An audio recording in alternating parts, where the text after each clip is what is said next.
बिगड़ने का डर, और जिसमें शांति मिल रही है कोई डर नहीं। यही तो पहचान का विषय है, और आपको सब तरह से पहचान कराई गई और करना सिखाया।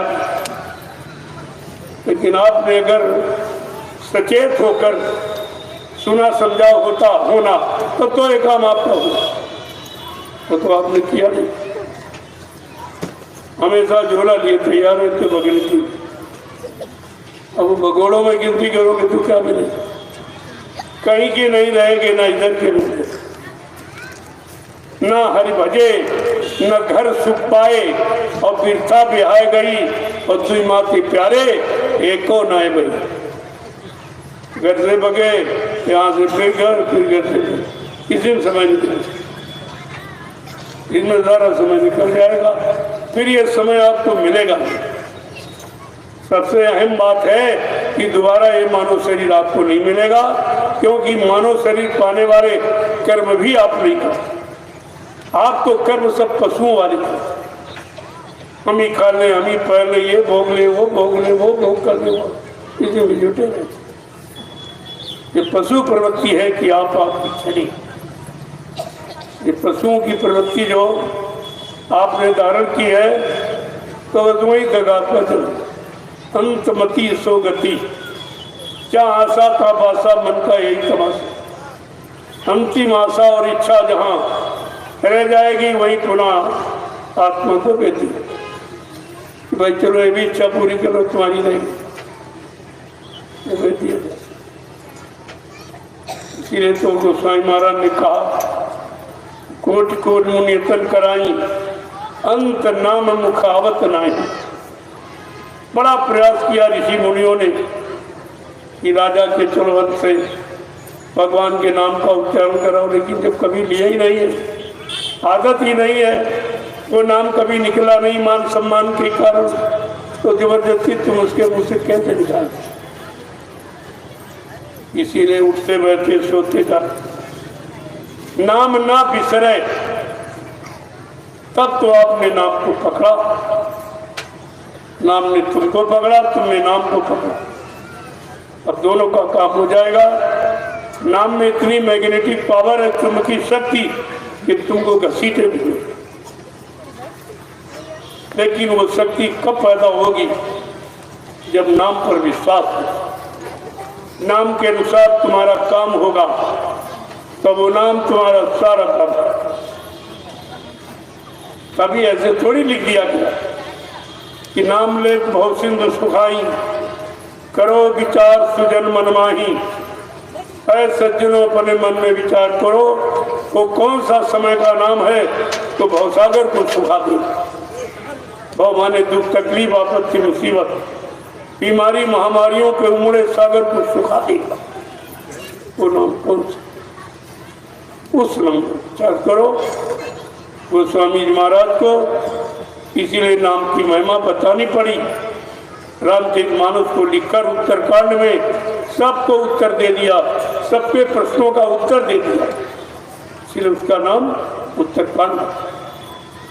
सब बराबर।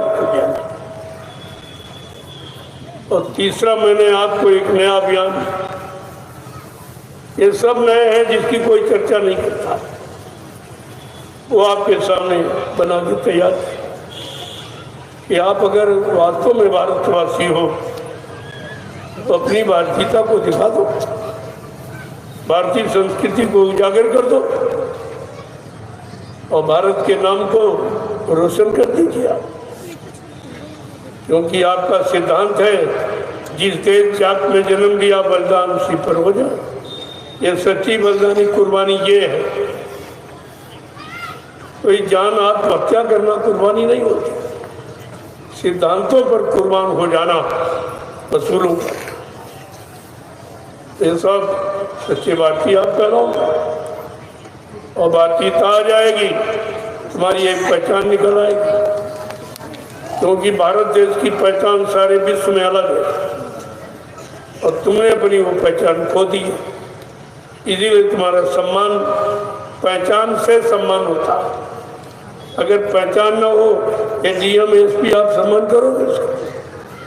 तो पहचान के बाद सम्मान की शुरुआत होती है। तो पहले तो आप अपनी पहचान बनाइए, भारतीय वेशभूषा, कुर्ता धोती कमीज पैजामा, सदरी टोपी और लंगोटी, ये पहचान, ये आपकी पक्की पहचान है। और तमाम तरह की मुसीबत, कष्ट, बीमारियों से दूर रहने की योजना भी है। लेकिन करो तो आप पहले, जब करोगे सब समझ में आ जाएगा आपके अंदर। और ये काम न कोई कर सकता न कोई करा सकता।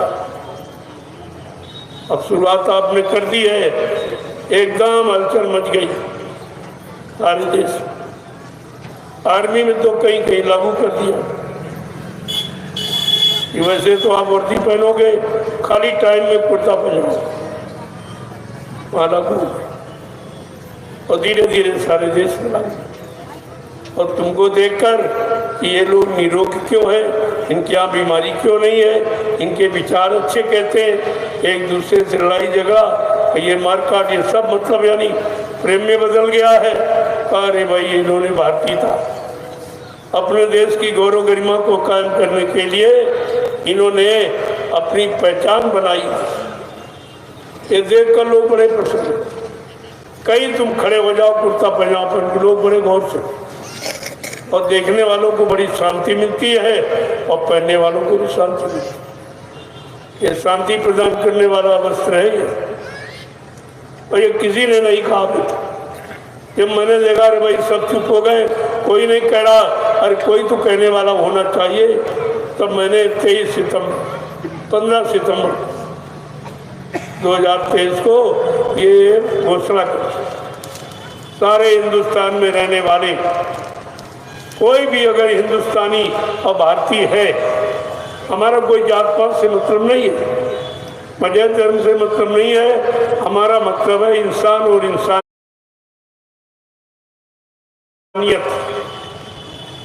उसको आप कायम कर दीजिए।